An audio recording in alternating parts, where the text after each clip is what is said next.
Welcome to KRR kitchen. இன்றைக்கி நம்ம கிச்சனில் பார்க்க போகிற ரெசிபி நல்ல ஒரு அருமையான முட்டை குழம்பு தாங்க.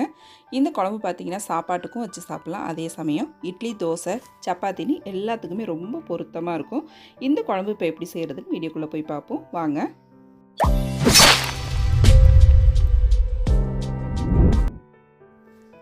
இப்போ குழம்பு செய்யறதுக்கு முன்னாடி ஒரு 2 பெரிய சைஸில் உள்ள பெரிய வெங்காயம் எடுத்திருக்கேன். அதை அரைச்சி எடுத்துக்குவோம். வெங்காய பேஸ்ட்டு நல்லா நைஸாக தண்ணிலாம் ஊற்றாமல் அரைச்சி எடுத்துக்குவோம். இப்போ வெங்காய பேஸ்ட்டு ரெடி பண்ணி வச்சுட்டேன். இப்போ குழம்பு எப்படி செய்கிறதுன்னு பார்ப்போம். அதுக்கு அடுப்பில் கடாயை வச்சுருக்கேன். ஒரு 2 டீஸ்பூன் அளவுக்கு எண்ணெய் சேர்த்துக்குங்க. அதில் ஒரு 1/4 டீஸ்பூன் தனி மிளகாத்தூள், 1/4 டீஸ்பூன் மஞ்சத்தூள் சேர்த்து நல்லா கலந்து விட்டுருங்க. இதில் நம்ம வேக வச்சு வச்சுருக்க முட்டையை சேர்த்துக்கிட்டு மேலாப்பில் ஒரு 1/2 டீஸ்பூன் அளவுக்கு உப்பு சேர்த்து நல்லா கலந்து விட்டுருவோம். ஒரு 5 செகண்ட் அதை நல்லா கலந்து கொடுத்துட்டே இருந்திங்கன்னா நல்லா ஃப்ரை ஆகி வந்துடும். இப்போ அதே எண்ணெயில் உருளைக்கிழங்கு ஒரே ஒரு உருளைக்கிழங்கு நீள்வாக்கில் நறுக்கி வச்சுருக்கேன். அதையும் சேர்த்து நல்லா ஒரு 5 செகண்ட் ஃப்ரை பண்ணி எடுத்துக்குவோம். இப்போ முட்டை உருளைக்கிழங்கு ரெண்டுத்தையும் நல்லா ஃப்ரை பண்ணி எடுத்துகிட்டு வச்சுட்டேன். இப்போ அதுலேயே பார்த்திங்கன்னா இன்னொரு 2 டீஸ்பூன் அளவுக்கு எண்ணெய் சேர்த்து எண்ணெய் நல்லா காஞ்சோன்னே ஒரு 1/4 டீஸ்பூன் அளவுக்கு வெந்தயம் சேர்த்து நல்லா பொரிய விட்டுக்குங்க. இப்போ வெந்தயம் நல்லா பொரிஞ்சதுக்கப்புறம் நம்ம அரைச்சி வச்சுருக்க வெங்காய பேஸ்ட்டை சேர்த்து இதை நல்லா வதக்கிக்கணும். அந்த வெங்காயத்தோட பச்சை வாடை போகிற அளவுக்கு நல்லா வதக்கி எடுத்துக்குங்க. நல்லா வதக்கிட்டு செய்யும் போது தான் குழம்பு நல்லா டேஸ்ட்டாக இருக்கும். நல்லா இந்த அளவுக்கு வதங்கி வந்ததுக்கப்புறம் இது கூடவே பார்த்திங்கன்னா 1 டீஸ்பூன் அளவுக்கு இஞ்சி பூண்டு சாந்து சேர்த்து அதையும் ஒரு 2 செகண்ட் நல்லா வதக்கி விட்டுருவோம்.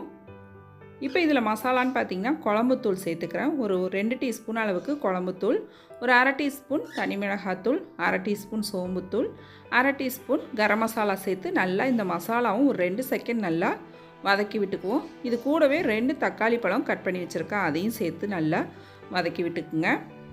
இப்போ மசாலா, வெங்காயம், தக்காளி எல்லாம் நல்லா வதங்கிடுச்சு. இப்போ இதில் ஒரு 1/2 லிட்டர் அளவுக்கு தண்ணி சேர்த்துக்கிறேன். உங்களுக்கு குழம்பு எந்த அளவுக்கு தேவையோ அதுக்கு தகுந்த அளவு தண்ணி சேர்த்துக்குங்க. இப்போ நல்லா எல்லாத்தையும் ஒத்தாப்பில் கலந்து விட்டுருவோம். குழம்புக்கு தேவையான அளவு உப்பும் இதிலேயே சேர்த்து நல்லா கலந்து விட்டுருங்க. இப்போ குழம்பு நல்லா ஒரு கொதி வரட்டும்.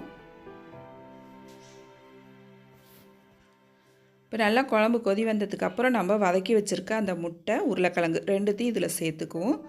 சேர்த்து விட்டு நல்லா அந்த குழம்பு பார்த்திங்களா ஒரு 10லேருந்து ஒரு 15 நிமிஷம் நல்லா கொதிக்க விடுங்க. கொதித்து நல்லா திக்காகி வரும். எண்ணெய் பிரிஞ்சு குழம்பு நல்லா திக்காகி வரும். அது வரைக்கும் நல்லா கொதிக்க விட்டுக்குவோம். அதிலே பார்த்திங்கன்னா உருளைக்கிழங்கு, முட்டை எல்லாம் நல்லா வெந்து வந்துடும். இப்போ பாருங்கள் குழம்பு நல்லா கொதித்து கிட்டத்தட்ட ஒரு 10 நிமிஷத்துக்கு மேலேயே ஆயிடுச்சு. கொதித்து நல்லா ரெடியாகி வந்துடுச்சு பாருங்கள். இந்த பக்குவத்துக்கு இருந்துச்சுன்னா நம்ம சாப்பாடு, டிஃபன் வகைகள் எல்லாத்துக்கும் வச்சு சாப்பிட்றதுக்கு ரொம்ப அருமையாக இருக்கும். இப்போ கடைசியாக இதில் கொஞ்சமாக கருவேப்பிலை, கொத்தமல்லி தூவி இறக்கிட வேண்டிதான். அவ்வளோதான் நம்மளோட குழம்பு. முட்டை குழம்பு ரொம்ப சூப்பராக அருமையாக இருக்குங்க. நல்லா சாப்பாட்டு கூட போட்டு சாப்பிட்றதுக்கு அவ்வளோ ஒரு அருமையாக இருக்கும். நீங்களும் நான் இன்றைக்கி சொன்னது போல் சொன்ன அளவுகளோட இந்த முட்டை குழம்பை செஞ்சு பாருங்கள். செஞ்சு பார்த்துட்டு எப்படி இருக்குன்னு எனக்கு கமெண்ட் பண்ணுங்கள். என்னோட இந்த ரெசிபி பிடிச்சிருந்துன்னா லைக் பண்ணுங்கள், ஷேர் பண்ணுங்கள். மறக்காமல் நம்ம கேஆர்ஆர் கிச்சனை சப்ஸ்கிரைப் பண்ணி வச்சுக்கோங்க. நாளைக்கு வேறொரு ரெசிபியோடு சந்திப்போம். தேங்க்ஸ் ஃபார் வாட்சிங்.